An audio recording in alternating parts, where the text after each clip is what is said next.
Welcome to the Changemakers podcast, brought to you by Graf Martin Integrated Marketing Solutions for Good. This season, we're focusing on what nonprofit leadership looks like in this next normal. I'm your host, Ellen Graf Martin, and each episode, you'll get to join me in conversation with some of my friends and peers in the Canadian nonprofit space who are changemakers and groundbreakers across Canada and beyond. Let's jump in. Welcome, everyone, to this episode of the Changemaker podcast. I am so excited because you're going to meet my friend, Anne Miranda, who I met 4 years ago. And I tell you, this girl and I went deep right away, and we knew we were kindreds. And we were at an event in Edmonton. We met. That's our friendship birthplace. And so I'm just so excited that you get to know her too. I guarantee that we will go deep in this podcast, and we're going to learn together. We are all learning in this season. So Anne, welcome. Thank you for having me. This is so good. Now, okay, tell us about yourself and what do you do? So my name's Anne Miranda. I am married to Carlos for 14 years. We have two little ones, Nathaniel and Hannah. I get to be mama to them. And currently I work for Village Church. It's a church here on the West Coast. And we have various sites. There's 6 at the moment and 2 more, on the horizon. And so it's a multi-site church. And I'm the pastor of women's ministries. So good. So good. So what do you love about what you do? Yeah, it is such a rewarding job. Now, I have to tell you that this is not something that I ever dreamt of or thought that, I'm going to study and become a pastor or anything like that. I worked in government for years and then as an educator for many years before I truly sense like a calling from God, and those that are in leadership understand what that is, that you're willing to leave whatever truly we've built and invested, time and education and all that towards to shift and then end up being where I'm at right now.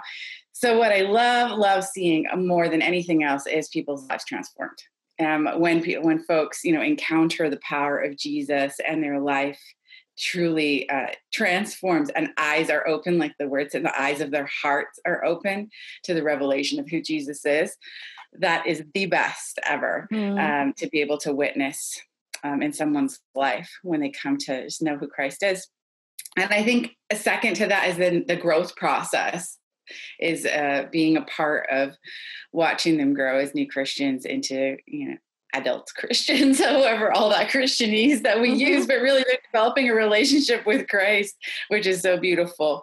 And possibly within that to see who rises as leaders and becomes the leader of leaders. I love that process as well. There's so much to celebrate in this role. You really are one of the most passionate ministry people that I know and reliably joyful. I have to say, even when we're having hard conversations, you are so reliably joyful.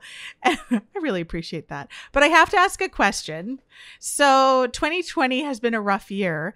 Have you ever, in the midst of all of this, said, what was I thinking to leave a government job or a teaching job that is so stable and that has a pension and really good benefits? And I mean, it's just hard to lose those jobs, right? And now you're leading in a church ministry where you can't gather in the same ways. Any regrets?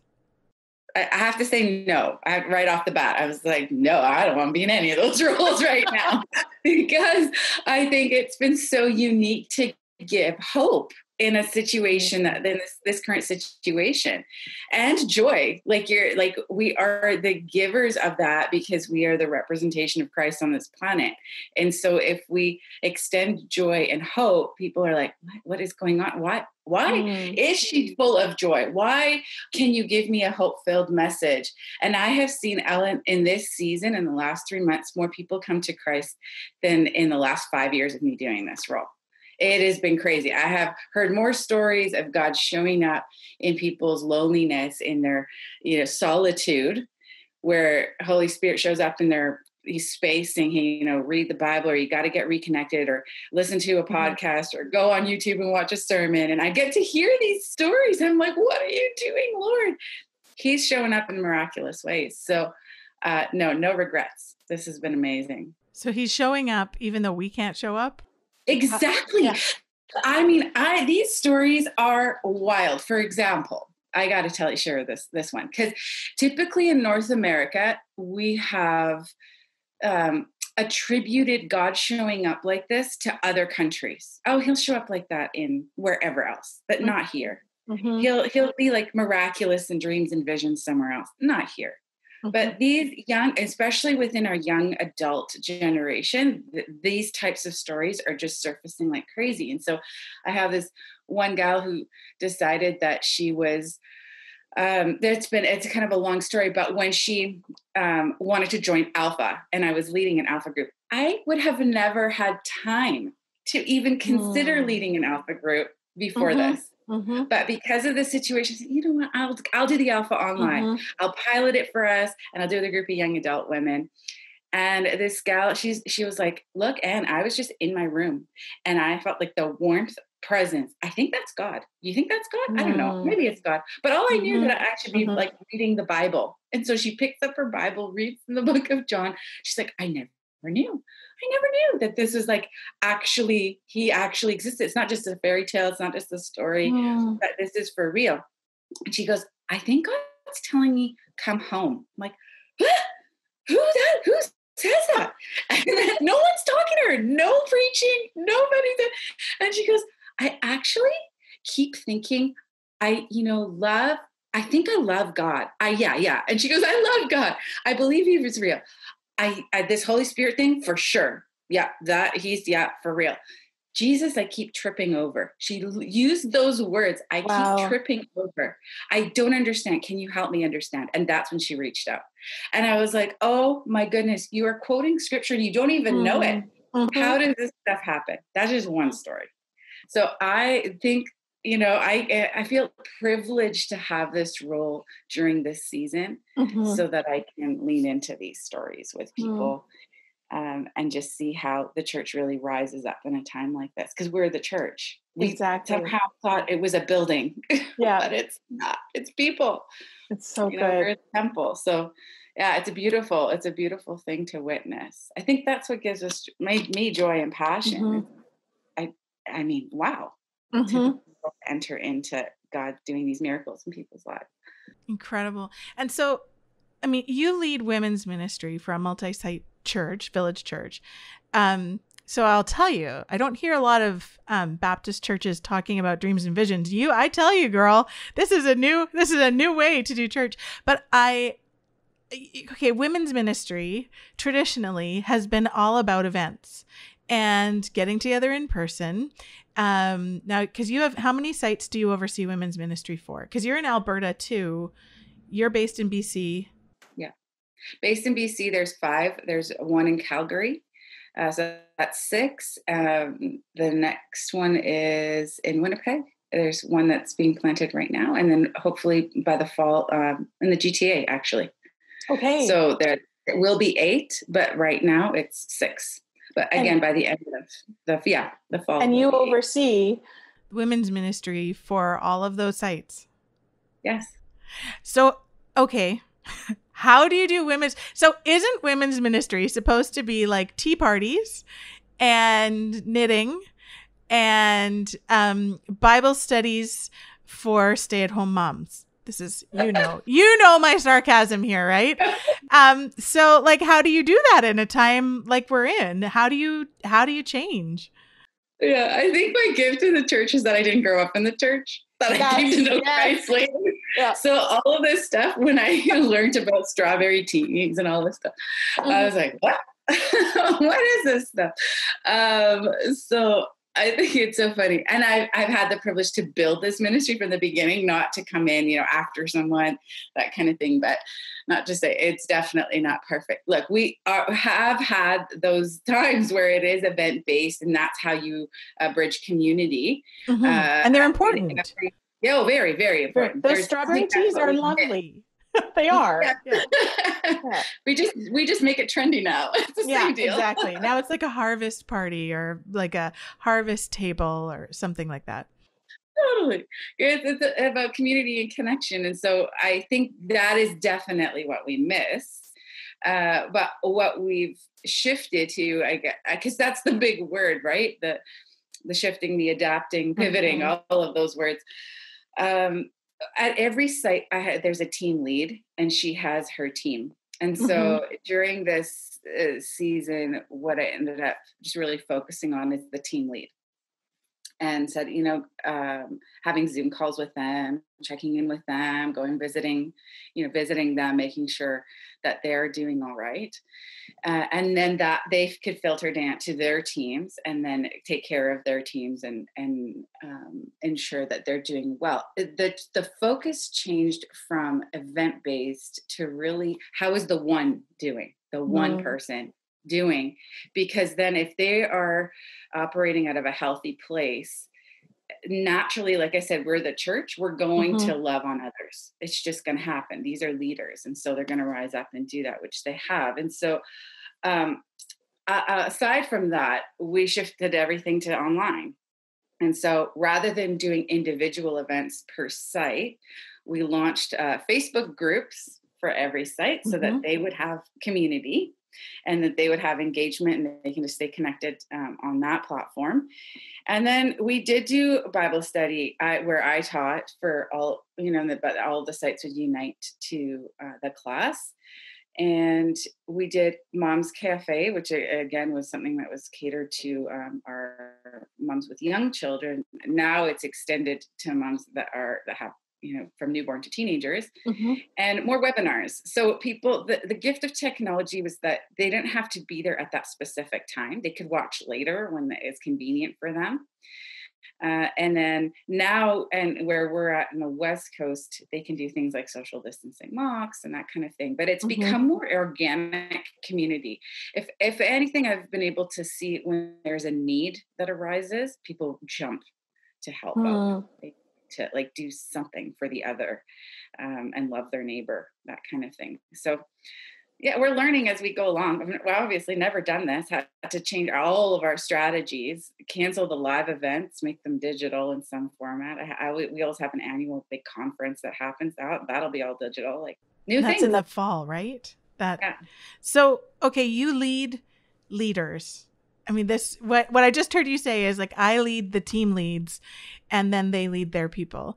And you also lead through leverage. That's something I know you're very passionate about as leaders.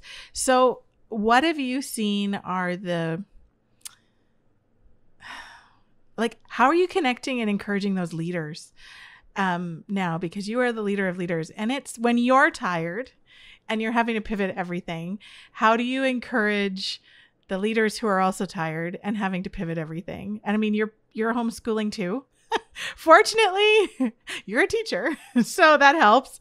But yeah, how are you leading those leaders right now as they struggle too? Yeah, leverage, it's a network of leaders. It's grown to be a network that's national now, and that is for women in leadership, where we offer resources to equip and then try to connect those leaders as well. Initially, it was connecting in person, but now it's all connecting online and then inspiring each other with the Word of God. I think one of the first things we did in that setting was have a prayer time and just go, hey, leaders, let's get online and let's just pray. No agenda, anything. Let's just pray and join in that way. And it was a huge response. It ended up being a global response that we didn't anticipate, because interestingly enough, although we're all incredible, I know we're incredible, strong leaders. Okay, we're getting real deep here. My thoughts are oh my gosh, I'm going to say this.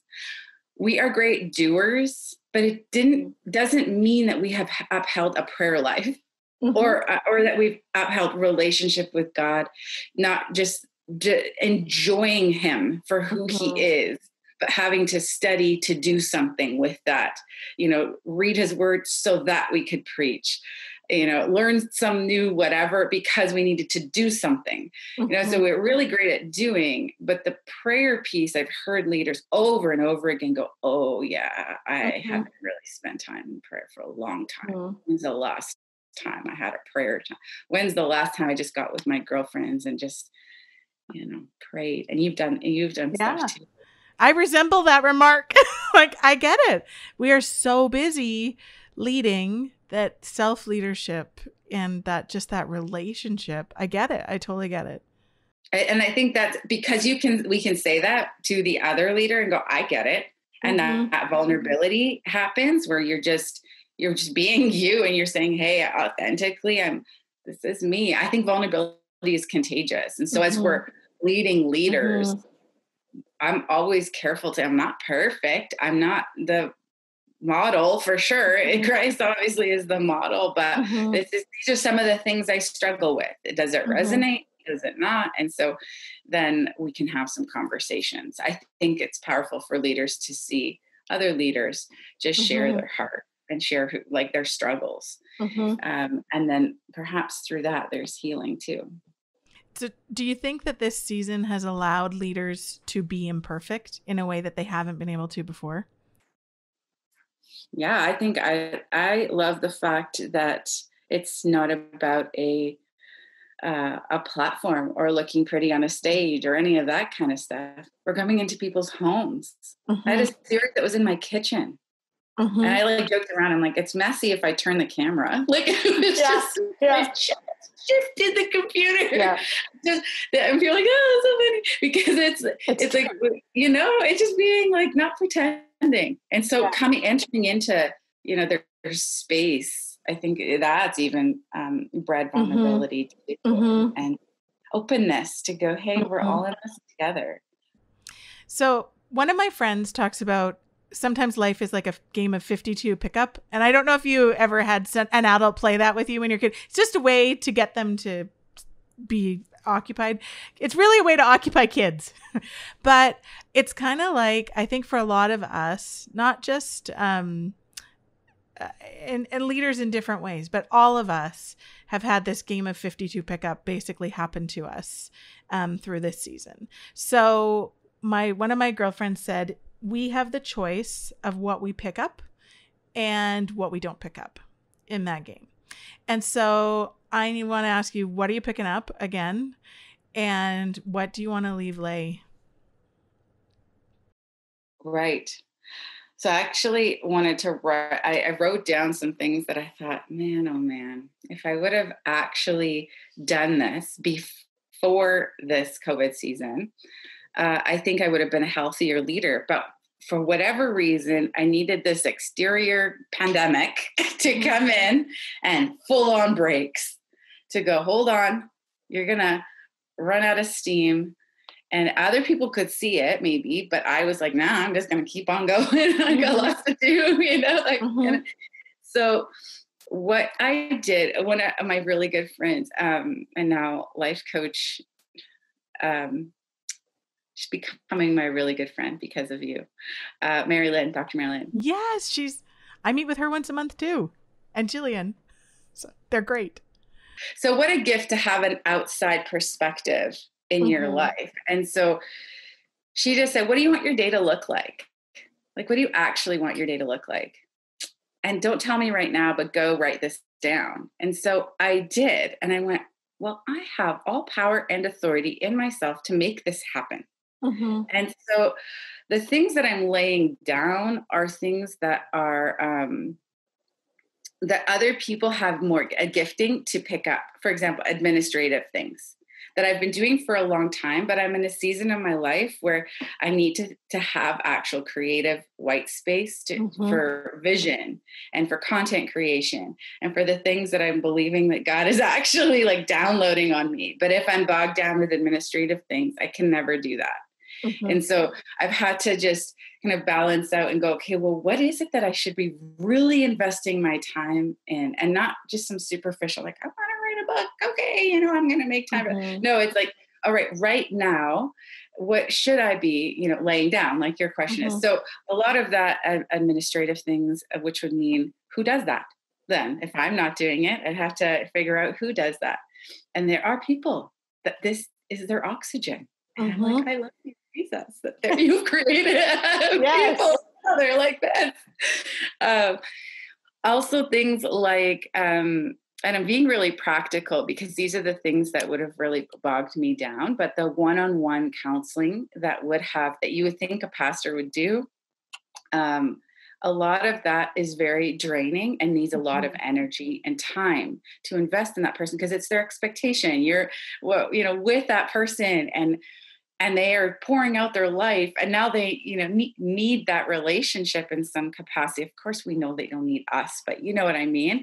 That the expectancy is to invest time in that relationship, and a journey with them. But that can't be my role anymore. That's very hard for me because I love people so much that it's shifting like that. So laying those things down and then picking up, I called it the 3 W's, like W3, W cubed, where it's like, okay, let's go on that walk or that workout or whatever, that time that I need for me. I went on a walk around my neighborhood and just prayed. And I went, why haven't I done this before? What is my problem? It's so silly. So doing my walks or workouts, my second one is creating intentional community with my family and with friends that I realized that I wasn't carving out time for my friends. And so I was being a great leader and a horrible friend, actually. And Carrie Newhoff was the one who called me out on that on a podcast that he had. And I went, oh my goodness, that's me. I want to spend time with my friends, but I just kept running in that hamster wheel. And then my third W is just that creating that space for wonder and being in awe of God, being in awe of what he's doing, but creating that space to dream, because I am a dreamer, and rather than getting caught up in the doing. Those are good. I wonder, Oh, that's so good. Well, and the friend thing, and I'll tell you, so Mary, just because you mentioned her, she and I talked about this. I think it was she and I think not Jillian, but she and I, about, she asked me to do something that, like, this will horrify you too, but you probably need to do it, where I had to actually categorize my friends as A-level friends, that there's this mutual, it builds us both to be in friendship, and that we can go deep and we can be there, and B-level friends, which are great for like socializing with and having fun, or, those sorts of things. And sometimes B-level friends can become A-level friends, but that's rare. It's actually like they're different.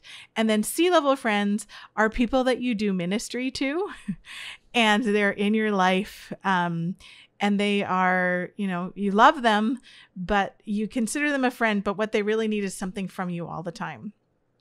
That was hard. And as a leader, I'm like, but my job is to care for those people. And, her challenge to me was, you probably have a lot of C-level friends and you don't know it, and they're draining you.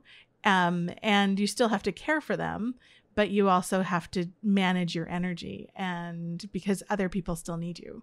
Like, the A-level friends deserve your time, but the C-level friends get it. And like, that was a huge challenge for me as someone in leadership. And I'm like, yeah. And the people that will sacrifice will be my team, or my family, or those A-level friends who actually could be building into me. So do you see that too? 100%. This is a talk in itself. I think leaders, we don't know how to do well, I would say. And until we get called out on it and then go, okay, I actually need to think intentionally about this, and where am I spending my time? Are you a nonprofit leader passionate about your organization's mission but unsure how to communicate it effectively? Do you wish your communications budget went further, that your development and communications teams worked better together, or that you had a stronger plan to find new supporters? At Graf Martin Integrated Marketing Solutions for Good, we get it. With you in mind, we've custom-built solutions for nonprofit organizations to make your message have more impact, reach further, and connect with the right people for years to come. Schedule your free consultation by emailing solutions@grafmartin.com. Again, that's solutions@grafmartin.com. You talked about being vulnerable. How do you create a space to be vulnerable? Because I know for me, I always say that the best kept secret with a lot of leaders, entrepreneurs, business owners is that they actually don't know what they're doing, but they never want to say that. Like, yeah, what are you doing? Well, I don't totally know, but I'm figuring it out as I go. And I think that really is where a lot of us are at. So but you don't want to say it because then you think people will think you're inadequate for your job. But the reality is God equips you as you go. So yeah. How do you help people find that vulnerability? You talked about being vulnerable breeds vulnerability. Yeah, because I think it's contagious. I know it's like a virus language, but I think it is contagious. I think if someone sees you, opening up about things, then they're more likely to trust too. Mm-hmm. Especially now that we don't have the physical space to gather, mm-hmm. because that would be different. That would be a different kind of answer. Because I'd be like, set the table, make it beautiful, welcoming, smile, hug people, that kind of a thing. Where it's like now we've eliminated all of those physical aspects mm-hmm. that would create an ambiance in the room. And then you talk, you share your story, all of that. Now we're in front of a screen. It's what people are reading your eyeballs and your mm-hmm. smile and your mm-hmm. facial expressions and that kind of thing. So I think with leaders online now, I believe that we're sifting through and there's so much information. There's so mm-hmm. much noise online that now what is going to surface and what I'm drawn to as a leader is people that are authentic. And people may say they're authentic, but it's hard to discern sometimes, but because of the noise, you're like, are you just doing this just because, or are you online really, really wanting to share just who Christ is through your story? So I think it's interesting because we're all online and we can make things look really perfect and mm-hmm. we can say things that would create a perfect space. Mm-hmm. But I believe that because we're so bombarded with the information, there's like a sifting process that mm-hmm. we're about to enter, I mm-hmm. think. And that I think we are in the sifting. Like, and when we're talking about what do you leave behind and what do you carry forward, that's a sifting. Is there anything, I guess you talked about administration and stuff, anything about the old way that we did it that you're glad to leave behind? And just say, you know what, we shouldn't have been doing that anyhow. We just kept doing it because it was, maybe you guys are a young church, so maybe there wasn't anything, but anything? Yeah, I think, we are a young church, and yes, we were already, virtual. We were doing things that were, but we're risking and we're trying new things that like a webinar. We would have never really thought about doing that because we were measuring engagement by people that are in the room or people mm-hmm. that are wanting to participate because they're, registering for a ticket to like be there or something like that. Mm-hmm. But now the measurement of success is engagement, and are people on, the Facebook group, and mm-hmm. are they responding to a question, and it's very different. It's and actually difficult for a leader now to change the ways of measurement of going, how is this successful? Is it successful? I don't know. Mm-hmm. Maybe one person listened to it, but who cares? Because you're not even tracking in a webinar the numbers that are on the bottom of the screen anymore. You're like, it doesn't matter. This is going to go online and maybe hundreds are going to see it or 20 are going to say, who cares? But you're just I think maybe it's more of, I got this idea. I'm being obedient to what God's asking me to do. Mm-hmm. Let's let the net out kind of thing. Yeah. See what fish come through, but it's not me who's going to provide the fish. I'm just going to release the net. Yeah. So, and I see that. Yeah. A new way of measurement. So leaving behind the old ways that we measured our success and finding new ways to measure that we're doing and what success actually is. I'm kind of hearing this. I'm putting words in your mouth. Yeah. But is that right? anecdotal, especially so the story that I told you, that's going to weigh more than 1,000 people watching because I don't know their story. So I hear the story of this one girl. I'm like, oh my gosh, like her life is transformed. Awesome. Right. And so that, I think that has been a tension always in ministry. And do you think that those things are uniquely happening now, or we were just too busy to see them before? Yeah, I think we were too busy to see things, to be honest. You wouldn't hear the story as frequent.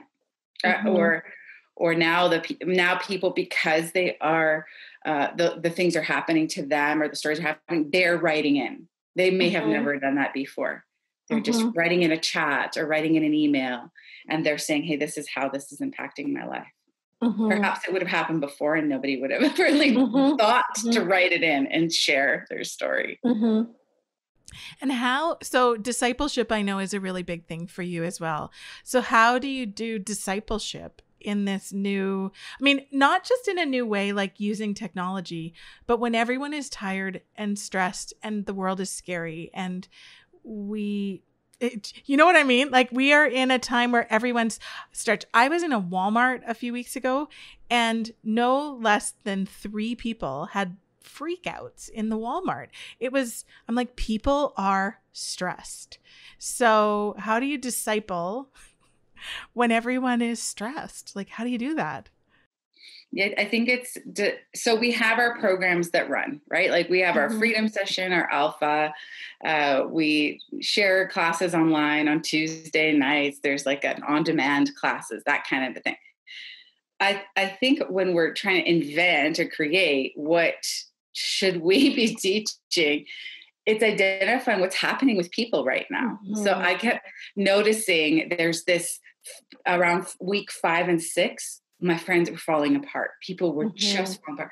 They didn't know who they were. I'm getting messages going, I don't know about having a faith crisis, having a marriage crisis, having a parenting crisis. I don't know am I good anymore? Am I good enough anymore? Like all this, I'm just listening to people, listening to the tension. Why are they having the freak out? Where is the meltdown coming from? And then creating something around that, because although it may be, 2, 3, 4, 5 stories, I think it's a microcosm of what's really happening in the world. And so we created like an identity crisis. What does God say about body image? Because people were binge eating on one side and dieting on the other, and it was going rampant. What does he say about who we are in him? About getting the mind of Christ. What does he say about who we are in him and who our true identity is? And then that birthed, that series birthed. And so I think that's part of discipleship, is listening to people and where they're at and how we can serve them. Because it's not about our agenda as leaders. It's about the people, right? Serving the people and their needs. It's so good. And, it's so funny because that is something that we do. I love your answer, because we have this brand process here that we walk through with ministries and organizations, nonprofits. And one of the huge questions that groups always struggle with is, who do we serve best? And how do we serve them? Like, what is their struggle right now that we have something that we can serve them with? And so that's exactly what you did. It's so wise. What can happen is that we forget to keep tracking with that and say, okay, they've changed. Like in 6 months, it will look different. And in 3 months, we're recording this now, but when kids are going back to school and then Christmas, like what happens with Christmas services and when you can't get together with family in the same way, or whatever that looks like, we just don't know. There's so much we don't know, that I think we need to keep pivoting and keep saying, okay, what are people stressed about now? Like where can we serve them, and what are their, like, we're now seeing the effects of our pants not fit. And so the binge eating may not be happening the same way. So what is happening now? Is it, kids home and we just don't know what to do with them, or, there's just so many things. So I think, Ellen, also one of the things that we've been really reflecting on is the fact that the Church of Christ, as saints, our church, the church, was based on people in the book of Acts, recorded for us in people's homes. Yes, there was a structure and there was a temple, but when Christ appeared on this planet, this is my pastor stuff coming out. My preacher coming out. That's good. You know, when he was on this planet, and then he's like, hey, these are the sayings. Take my words to the ends of the earth, right? It didn't start in some big, huge mega church. It was people's homes and these gatherings where people were persecuted. And so small homes. And maybe that's my Middle Eastern background going like, look, this makes sense. This is where it is. You just have these little, you know, home churches. Go back to the basics. No production, no show, no preacher there, you know, none of that. It's just us as children of God and him, and see what happens. Let's just see what happens if the church in Canada was ignited in homes. It's like little flames, you know, all throughout this country. We'll set the whole country on beautiful wildfire of God's presence, because it's become an individualized relationship with him. Yet we somehow thought that we're to go to a building, a huge gathering, which is still, it's biblical, obviously, but in order to experience his power and his might and get this, like, you know, I don't know, got like an injection of faith on a Sunday and then go back home. There's no more Sunday. No more Sunday. You can watch church any day of the week. Maybe that's what was, you know, an old-fashioned type of mentality. That you have to go to the church on Sunday, and you've got to only experience God there, and then you carry that residue, you know, throughout the week, and you go back for a fill-up on Sunday. It's every day. It is. That's really good insight. And so you just alluded to something. So you are a first-generation Canadian and a first-generation evangelical Christian Canadian. And so you have different perspective. And I sometimes wonder if that plays into your enthusiasm, because you're not as jaded as some of us who just grew up in all of it. So if there's any encouragement you could give to anyone listening or watching or being part of this, that you're like, okay, I realize your whole life and the way your parents did it and your grandparents did it has been thrown out. Here's my encouragement for you. What would that be? Yeah, no, man. I mean, to truly, it's so deep rooted. I feel like already tearing up trying to get the words out. To really have just Christ as our treasure, I think is what I would say. Is he your treasure? Because if he's our treasure, then I think that's what I didn't have. I didn't have him as my treasure. And now that I do, I can't let it go. I can't just, you know, be unhappy for the sake of, you know, I can see the glass half empty. I can choose to see it half empty, or I can go, he's my treasure. That is what I need. That's it. That's it. And everything else is extra. Everything else is added to that, because I didn't have that growing up. I know that I sense that I value it in a different way. Sometimes I feel like the Mary Magdalene that's at his feet, and that people are criticizing from the outside, and Jesus is going, no, just let her. You don't understand why she's crying and pouring out, you know, you don't understand why she's wiping my feet with her hair. Because I'm like, I got the treasure. So living in that, I don't want to lose that. And I have felt that there have been seasons where church life, and most like the way that we have done church in a North American lens, has tried to stifle that and stifle who I am. And I don't want to ever let that happen. I think being a first generation Canadian brings a different light to our perspective, because I want to embrace both parties. I want to embrace my Lebanese roots. And I have actually never been to Lebanon. So I'm going, you know, based on my family here. I've born and raised in Canada. I was born in Ottawa, like the capital. Yeah, like all you're really Canadian. Totally. So I definitely am Canadian and have grown up with a mindset here. But yeah, both my parents are Lebanese and try to, you know, really hold to cultural values in our home. So understanding both mindset, understanding that I can be frustrated I can live in that, or I can try to go, okay, this is where my family's coming from. For example, we're a culture of honor, yet so much shame at the same time.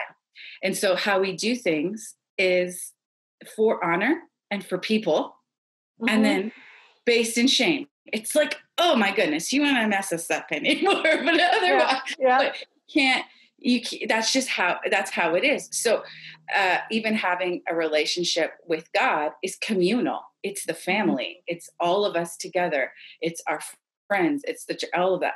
Where I see a North American perspective is very individualistic. I'm going to do things for me.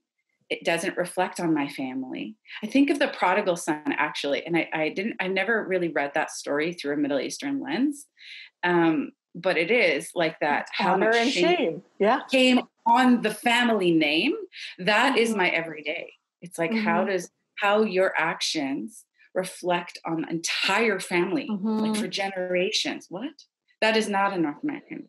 And then trying to now, so I have grown up in that, and now I've married a Latino man who is now from another culture, and we have these mixed babies. Yes, yeah. More culture, and they're like, what? So, I mean, even having a racial, like a conversation about race with the kids, they're looking at us going, what?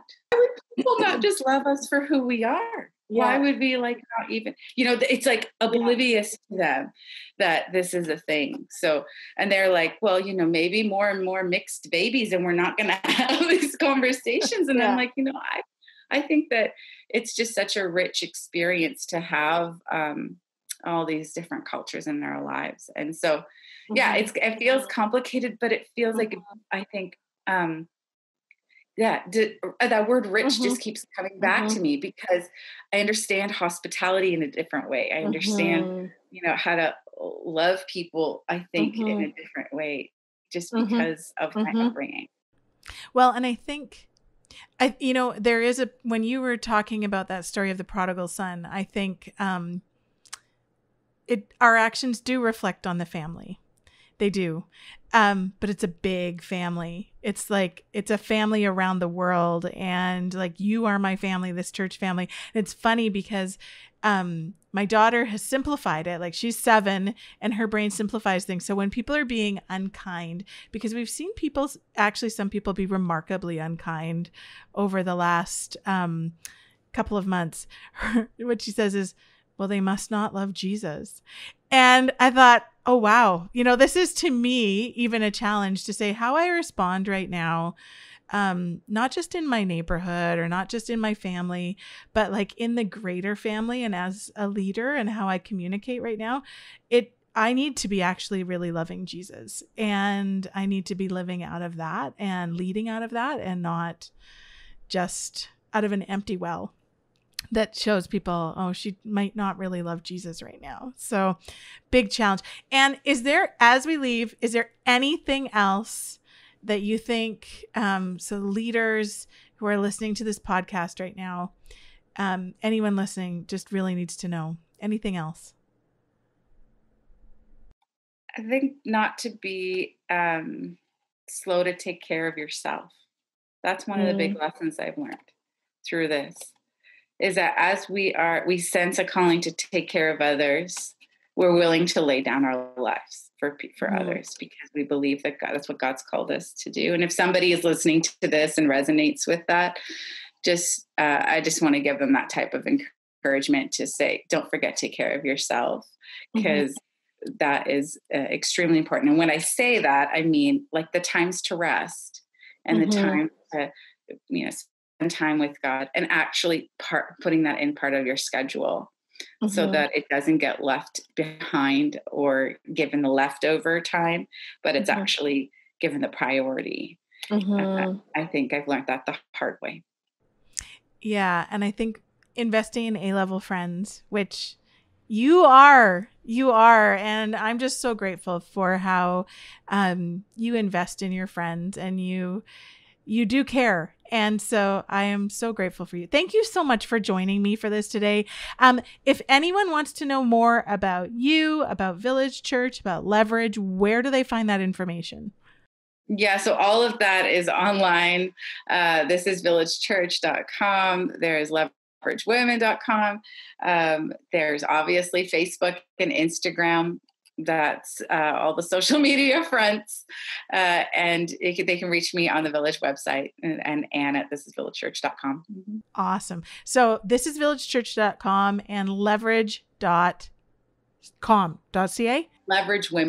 Leveragewomen.com.